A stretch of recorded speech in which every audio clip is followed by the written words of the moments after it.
Hey everybody, Jason Spangler, the Santee Swapper. It's Friday afternoon. I'm about to slip out and start my weekend with the family here at the office, but I've got one box that I really want to open before I go, and I thought, I haven't done an unboxing video in a long time. This would be a great one to do that with because I know what's in this collection.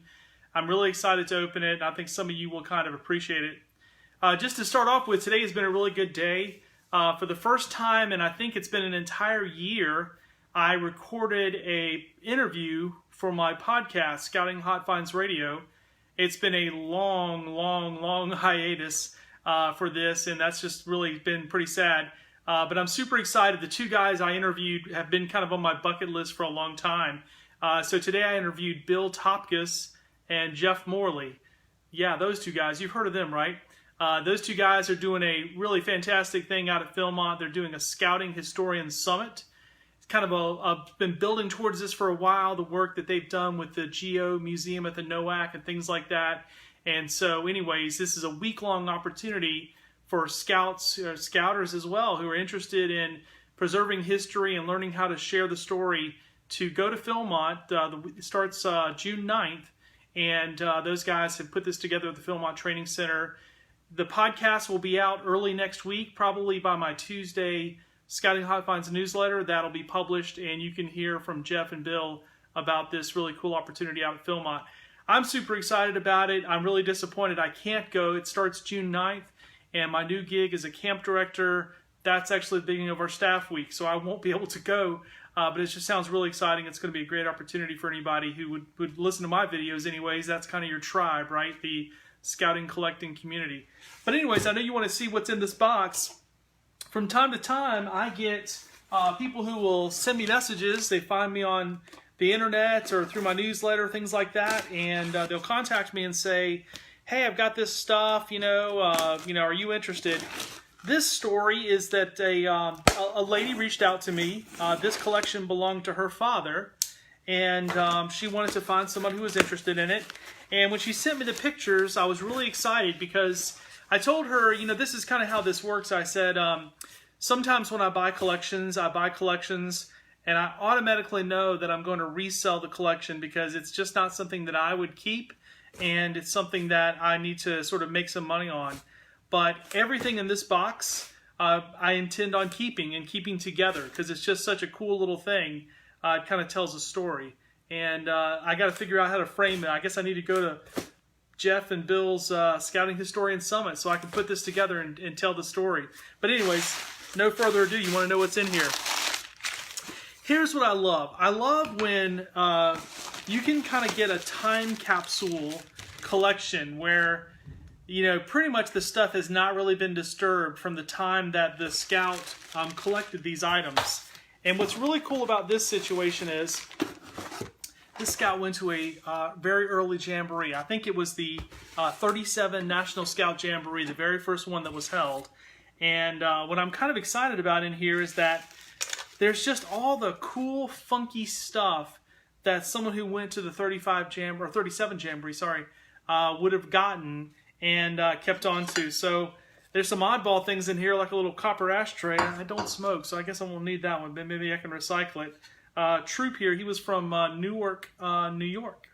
Troop 147, all right.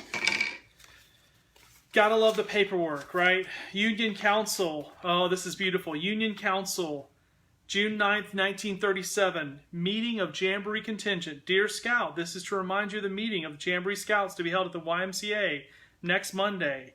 If you've not turned your medical certificate and your $20, get them to Scout headquarters, et cetera, et cetera, et cetera.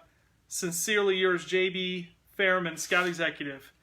So again, this is a letter going out to the contingent members of the 1937 Jamboree from this council. Cool stuff. Just too cool. 1937 Jamboree, some little paperwork here. This is actually, I've seen a couple of these before. This was issued by the Pennsylvania Railroad. So a lot of scouts made their way to these Jamborees via railroads. You can kind of see the map there. And so they publish these little maps to kind of go with them. So cool. Check this one out. Love paper stuff. See, all this goes together. I wouldn't want any of it to get separated. National Jamboree 1937. A Chance of a Lifetime. to scouts, scouters, and friends of scouting on to Washington, D.C. Cool stuff right here.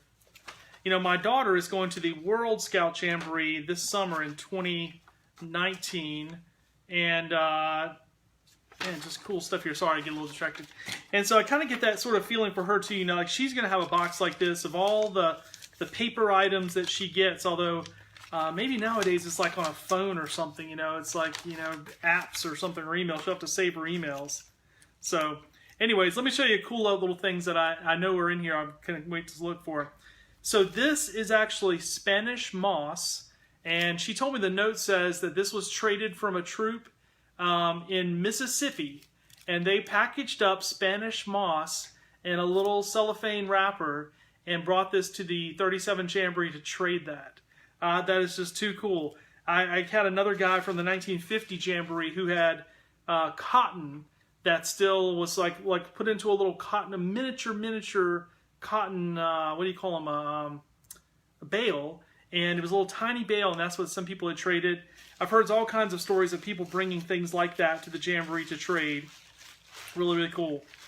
You might recognize this guy right here. It's got some old collar brass for a position there. Some pictures, tiny little pictures that are probably from that Jamboree. Yep, section A and B. If I see a really good picture here, I'll show it to you. This looks like the scouts going to, you might recognize that? Looks a lot like Mount Vernon to me. Hadn't changed since I took scout groups there, or not scout groups, took school groups there. And that's probably his little patrol right there at the Jamboree. Again, just cool stuff. You know, you got to me, it's when I was taking an archaeology class, they called this context. You know, when you find, like say, find a Native American arrowhead, once you pick it up and remove it, it's not in the context anymore. The sort of archaeological site has been disturbed. And so I sort of feel like a little bit of a, I don't know, like a scout archaeologist going through this metal container, because it has all this stuff here that really no one has messed with since 1937. There you go. That's a cool book. Jamboreeing in Washington, What Scouts Will Want to See and Do, published by the Boy Scouts of America. I actually don't remember seeing this book before. I've gotten a few collections in with stuff from the Jamboree. This is almost a little 100-page pamphlet that the BSA published by the BSA, telling the scouts what they can do at the first Scout Jamboree in 1937.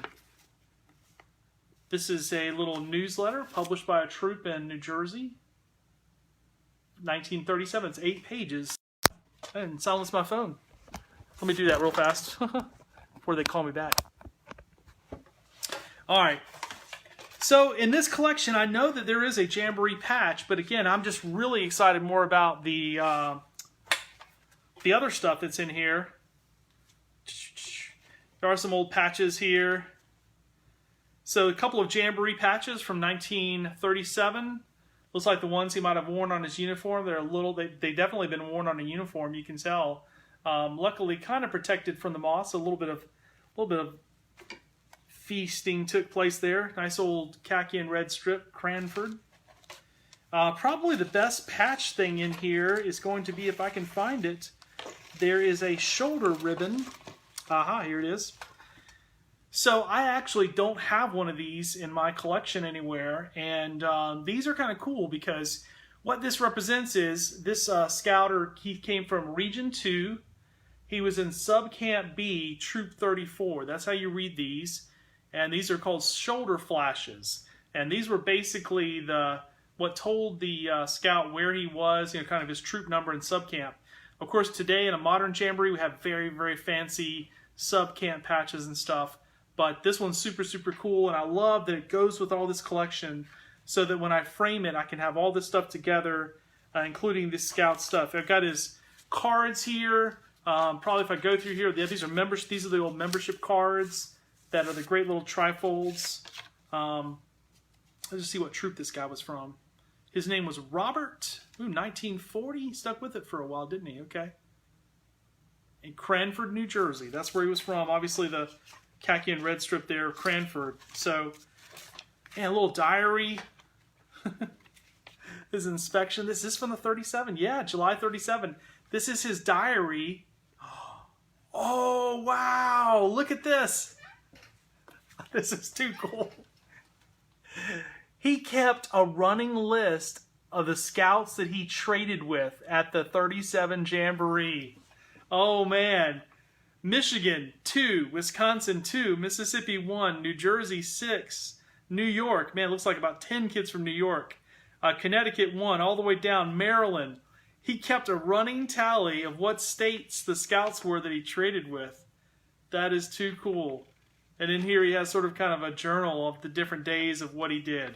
I mean, you know, this kind of stuff, you can't, yeah, it's just priceless. You can't get rid of that. You got to keep that stuff. It's so cool.